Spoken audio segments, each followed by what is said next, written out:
Hello friends, welcome to my channel. My name is Nandiji Rai और इस video में हम डिस्कस करेंगे पैकेजिंग ऑफ डीएनए हेलिक्स। इस वीडियो में हम ये जानेंगे कि डीएनए का जो लेंथ होता है वो बहुत बड़ा होता है, पर वो न्यूक्लियस के अंदर कैसे रह जाता है जबकि न्यूक्लियस का डायमेंशन बहुत कम होता है। Taking the distance between the two consecutive base pairs as 0.34 nanometre. दो कंसेक्यूटिव बेस पेयर के बीच की डिस्टेंस 0.34 नैनोमीटर होती है। मतलब ए और टी और ए के बीच में अगर हम कोई डिस्टेंस लें तो इस यहां से लेके यहां तक की डिस्टेंस 0.34 नैनोमीटर होती है दो कंसेक्यूटिव बेस पेयर्स के बीच में। If the length of the DNA double helix in a typical mammalian cell is calculated simply by multiplying the total number of base pair with the distance between the two consecutive base pair। अगर हम किसी typical mammalian cell का अगर DNA length calculate करना चाहते हैं तो उसके लिए हमें total number of base pair के साथ दो बेस पेयर के बीच में लंबाई कितनी है, डिस्टेंस कितना है, उसको मल्टीप्लाई कर देंगे तो हमें पता चल जाएगा। जैसे यहाँ पे देखिए एक एग्जांपल करके दिखाया है। 6.6 इंटू 10⁻9 बेस पेयर है और दो बेस पेयर के बीच में 0.34 into 10⁻⁻9 metre by base pair से मल्टीप्लाई किया है। It comes about to be approximately 2.2 metre. मतलब एक टिपिकल मैमेलियन सेल का डीएनए की लेंथ 2.2 मीटर आया हुआ है। A length that is far greater than the dimension of a typical nucleus, approximately 10⁻⁻6 metre.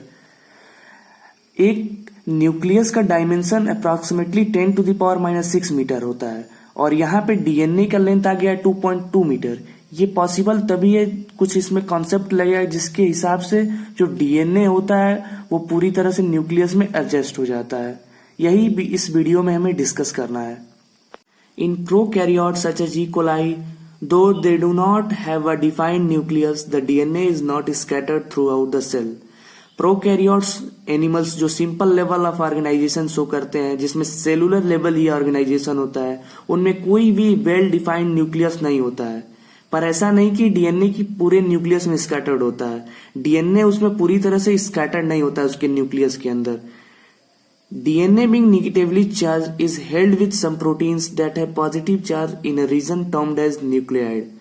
DNA की प्रॉपर्टी हो क्योंकि उसके पास निगेटिव चार्ज होता है, वो कुछ प्रोटीन्स के साथ हेल्ड मतलब जुड़ा हुआ होता है, पैकेज्ड होता है, क्योंकि प्रोटीन्स के पास पॉजिटिव चार्ज होता है। और जिस रीजन में वो प्रोटीन के साथ जुड़ा होता है उस रीजन को प्रोकैरियोट्स में न्यूक्लियाइड नाम दिया गया है। The DNA in the nucleoid is organised in a large loops held by protein. DNA जो होता है एक लार्ज लूप में न्यूक्लियाइड रीजन में प्रोटीन्स के साथ जुड़ा होता है, क्योंकि प्रोटीन्स के पास पॉजिटिव चार्ज होता है और डीएनए के पास निगेटिव चार्ज होता है, इसलिए दोनों एक साथ अट्रैक्शन के द्वारा जुड़े हुए होते हैं। In eukaryotes this organisation is much more complex.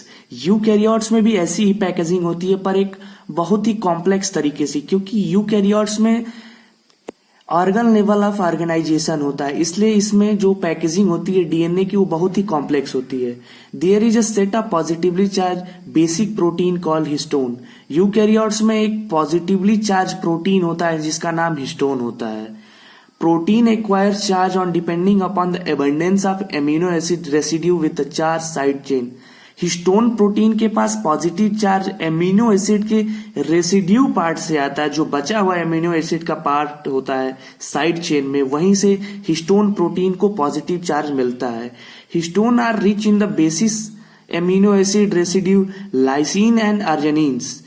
Histone protein के पास पॉजिटिव चार्ज आता है दो एमिनो एसिड के रेसिड्यू के कारण, लाइसिन एंड अर्जिनिन। रेसिड्यू मतलब बचा हुआ पार्ट जो साइड चेन में बच जाता है, उसकी वजह से हिस्टोन के पास लाइसिन और अर्जिनिन की वजह से पॉजिटिव चार्ज आ जाता है। Both the amino acid residue carry positive charge in their side chain.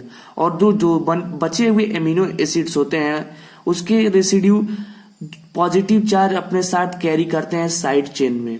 Histones are organized to form a unit of 8 molecules called a histone octamers। Histone protein एक molecules का formation करते हैं, 8 molecules का formation करते हैं और एक histone octamer का फॉर्मेशन करते हैं। आप इस फिगर में देख रहे होंगे ये 8 मॉलिक्यूल्स ऑफ हिस्टोन प्रोटीन होते हैं जो एक हिस्टोन ऑक्टामर का फॉर्मेशन करते हैं। The negatively charge DNA is wrapped around the positively charge histone octamer to form a structure called nucleosome. जो निगेटिवली चार्ज डीएनए होता है, डीएनए के पास जो निगेटिव चार्ज होता है और पॉजिटिव चार्ज होता है हिस्टोन प्रोटीन के पास, दोनों एक दूसरे के साथ रैप करके एक स्ट्रक्चर का फॉर्मेशन करते हैं जिसको न्यूक्लियोसोम कहा गया है। इस फिगर में आप देख सकते हैं कि ये जो डीएनए है ये निगेटिवली चार्ज पार्टिकल है और ये हिस्टोन ऑक्टामर है जिससे डीएनए रैप है पूरा, और ये पूरा स्ट्रक्चर एक न्यूक्लियोसोम का फॉर्मेशन करता है। A typical nucleosome contain 200 base pair of a DNA helix। एक डीएनए हेलिक्स मतलब एक हिस्टोन ऑक्टामर जो 8 मॉलिक्यूल्स का होता है वो कम से कम 200 बेस पेयर्स के डीएनए को अपने में रैप किया हुआ होता है। Nucleosome constitute the repeating unit of a structure in the nucleus called chromatin। Nucleosome ऐसे स्ट्रक्चर फॉर्म करता जाता है और छोटा छोटा एक थ्रेड लाइक स्ट्रक्चर का फॉर्मेशन करता जाता है। जैसे आप इस फिगर में देख रहे होंगे कि एक एक जो इसमें आपको धब्बा दिख रहा होगा ये एक न्यूक्लियोसोम का फॉर्मेशन है, एक हिस्टोन प्रोटीन है जिससे डीएनए रैप्ड है पूरी तरह से। Nucleosome constitute the repeating unit of a structure in a nucleus called chromatin. और ऐसे रिपीटिंग स्ट्रक्चर का फॉर्मेशन करके एक पूरी तरह थ्रेड लाइक स्ट्रक्चर बना देता है जिसे क्रोमेटिन नाम दिया गया है। Thread like stand colour body seen on nucleus. आप देख पा रहे होंगे कि यहाँ पे जो आपको दिख रहा है ये क्रोमेटिन है और क्रोमेटिन के ऊपर न्यूक्लियोसोम का एक तरह का स्ट्रक्चर है। न्यूक्लियोसोम में हिस्टोन प्रोटीन है और हिस्टोन प्रोटीन के ऊपर डीएनए पूरी तरह से रैप्ड है। The nucleosome in the chromatin are seen in the beads on the string. Nucleosome chromatin पे दिखता है ऐसे जैसे कोई रेसे पे धब्बा की तरह दिखता हो। इसमें आप फिगर में देख पा रहे होंगे, इसी को बीट्स ऑन स्ट्रिंग कहा गया है। The nucleosome in the chromatin are seen in beads on string structure when viewed under the electron microscope। जब आप इसको इलेक्ट्रॉन माइक्रोस्कोप के अंदर देखेंगे वैसे ये बीट्स ऑन स्ट्रिंग दिखेगा आपको, ऐसे नेक्ड आई से आप नहीं देख सकते।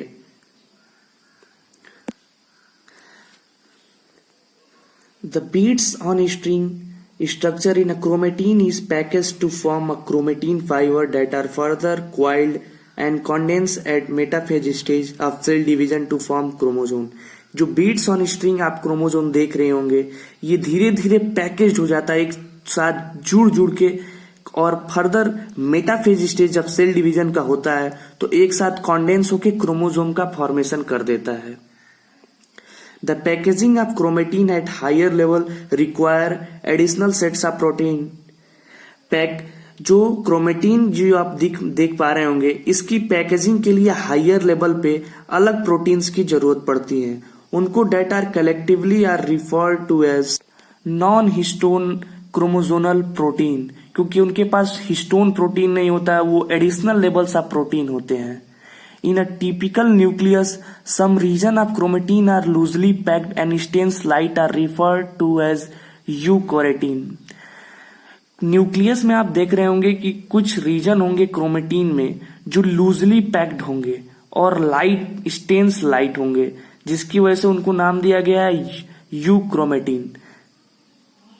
The chromatin that are more densely packed and stains dark are called heterochromatin. जो क्रोमेटिन डेंसली पैक्ड होगा एक दूसरे के साथ बहुत टाइटली जुड़ा होगा और पास पास होगा और एकदम डार्क दिख रहा होगा उसको हेट्रोक्रोमेटिन। आप जब इसको इलेक्ट्रॉन माइक्रोस्कोप में देखेंगे तो आपको लूजली पैक्ड और डेंसली पैक्ड क्रोमेटिन दिखेगा। Euchromatin is said to be transcriptionally active chromatin whereas heterochromatin is inactive. Euchromatin को ट्रांसक्रिप्टली एक्टिव क्रोमेटिन कहा गया है और वेयरएज हेट्रोक्रोमेटिन को एक इनएक्टिव क्रोमेटिन एक तरह का इनएक्टिव क्रोमेटिन कहा गया है। इस वीडियो में हमने पढ़ा कि कैसे एक डीएनए मॉलिक्यूल जिसका लेंथ बहुत ज्यादा होता है वो न्यूक्लियस के अंदर न्यूक्लियस के अंदर रहता है। अगले वीडियो में हम और टॉपिक डिस्कस करेंगे। Thanks for the watching. Subscribe my channel and share to other people also. Thank you for the watching.